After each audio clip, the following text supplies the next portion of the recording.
여러분께서는 지금까지 약 3주일 동안 공생농법 중에서 식물의 생장에 필요한 외부 및 내부 조건에 관한 강좌를 제1강부터 제12강까지 수강하셨습니다.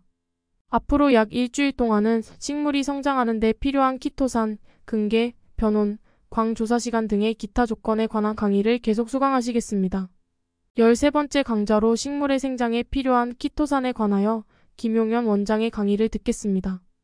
나무에서 나오는 것들을 유기산 영역으로 들어가고 그 다음에 아미노산이 있고, 이 아미노산은 어디로 들어가냐면 영양 개념으로 들어가서 식물의 물질 속의 대사라든가 이런 것들을 하지만 이거는 영양적 개념으로 접근을 해요. 그래서 아미노산은 일단 내부적 상황에서는 제거를 해버리고요. 물론 합니다, 역할들을. 키토산인데, 키토산은 뭐냐면요, 딱딱한 곤충들의 껍질을 키틴질이라고 해요. 그 키틴질을 염이나 황 같은 산으로 녹이면 나오는 게 키토산이에요. 그래서 이제 이거를 뽑아내면 굉장히 환경오염 문제가 심각해요. 그래서 선진국에서는 안 하고 얘들은 후진국으로 보내서 이제 환경 문제를 일으키긴 하는데, 이 키토산이 우리가 쓰고 있는 게 있어요. 뭐냐면 소위 말하는 병을 치료하는 동충하초. 그러니까 세균이 들어가서 키틴질을 녹여서 나온 게 동충하초라는 거예요.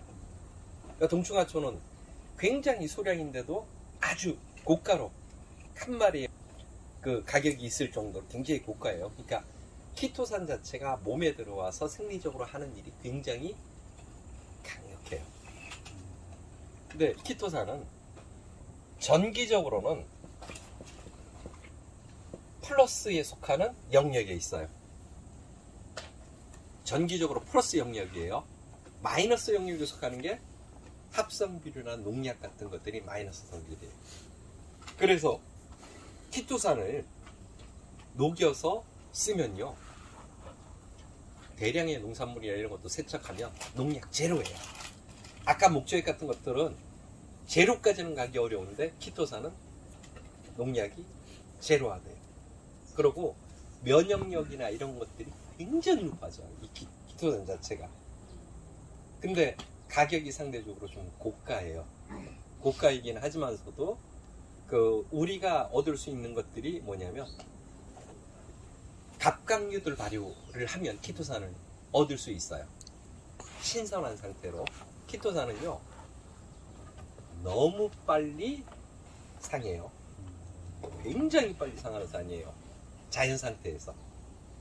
그래서 발효를 통해서 이걸 안정화시켜 놓으면 괜찮아요.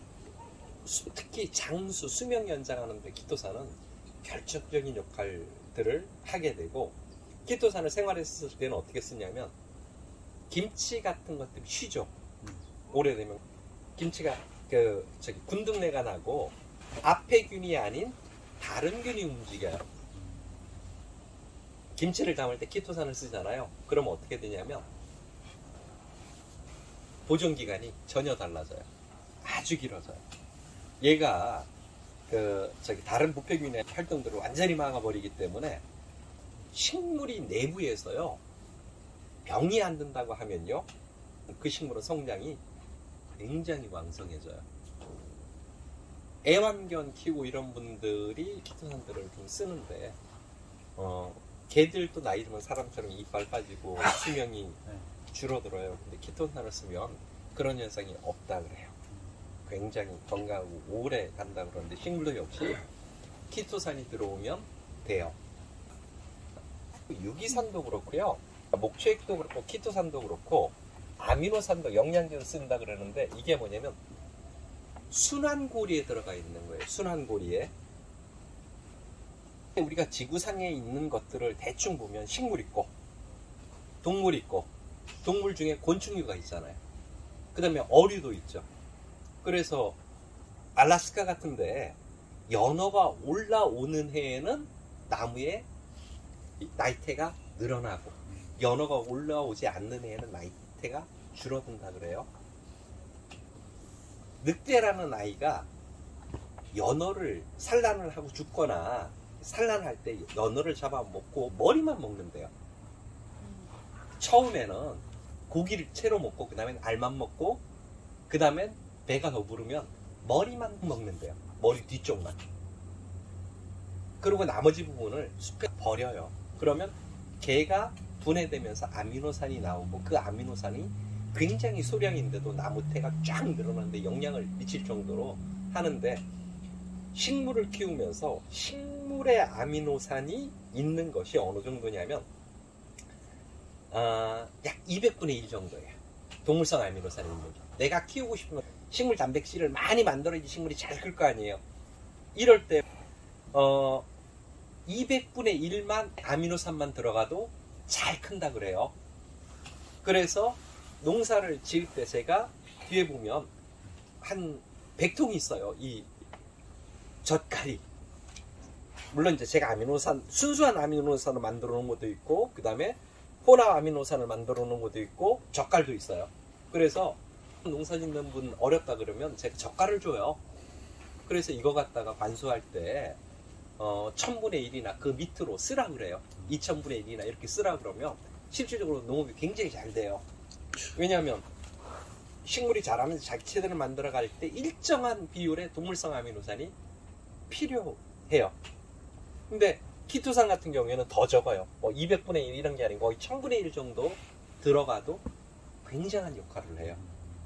그래서 식물들을 예를 들어서 노화시키지 않거나 오래 끌고 가려고 하면 키토산을 쓰세요. 특히 그 중에서 젓갈을 살 때 예를 들어서 갑각류 젓갈을 사면 훨씬 더 유리하게 쓸 수 있으니까. 그래서 키토산만 써줘도 노화 또는 면역력 이런 것에 굉장한 역할을 미치고 사람도 역시 그렇게 영향을 미쳐요. 그래서 키토산이 농업용 키토산하고 식용 키토산이 따로 분류가 돼요.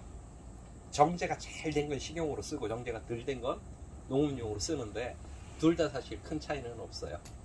물론 그 식용 키토산이 많이 그거한데 얘들이 키토산을 살 때 키토산을 녹여서 파는 키토산이 있고 파우더 키토산이 두 가지가 있어요. 제품 중에서. 그 액체로 되어 있는 건 어떻게 녹인 거냐면 식초에다가 키토산을 넣어요. 그래갖고 저어요. 그러면 안 녹아요. 얘는 유기산에만 녹는 아이예요. 그러고 나서 중탕난비를 만들어요. 열을 직접 가지 않고 물을 하고 그 안에다가 난비를 작은 걸 넣어서 중탕난비를 해갖고 거기다가 식초에다가 넣고 키토산을 넣으면 녹아 들어가요. 만지면 끈적끈적한 아주 특수한 당이에요.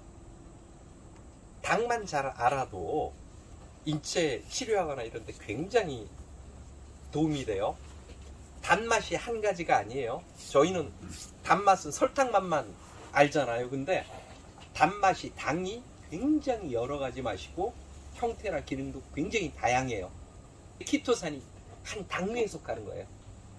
기본적인 구조 자체가. 그래서 키토산을 잘 쓰면 면역 시스템이나 이런 걸 갖추는데 굉장히 도움이 되는 것이어서 농업에서 내가 극대한 어떤 선을 넘어가고 싶다 이런 분들은 키토산을 손을 해봐도 돼요. 재밌어요. 그러면 아까 밀집수산물에서 이야기했는데 각각류라 그러면 시오젓갈 있지 않습니까? 예, 거기서도 많이 나와요. 키토산이. 그 다음에 게장 이런 데서도 굉장히 많이 나와요. 대신에 신선한 걸 해야 돼요. 그냥 발효해도 돼요. 내가 게를 갖다 발효를 했어요. 그러면 어떻게 돼요? 내부는 발효가 됐죠? 이건 먹어요. 국물은 농업용으로 쓰세요. 그러면 돼요. 어디 가서 내가 게장을 먹으러 가요. 간장게장을. 속만 빼먹지 마세요. 국물로 드셔요. 밥 말아서. 거기에 키토산이 굉장히 많아요. 사실은 그게 더 알찰 수도 있어요. 속만 먹지 마시고 바깥을 먹으면 됩니다. 저 배탈 이런 데 굉장히 좋아. 예를 들어서 세균 중에 장이 안 좋거나 이런 세균들은 거의 마이너스 세균이에요. 키토산 먹고 나면 장 정말 좋아져요. 네. 그래서 그런 것도 있고요. 이상으로 식물의 생장에 필요한 기타 조건 중에서 키토산에 관한 강의를 모두 마치겠습니다. 경청해 주셔서 감사합니다.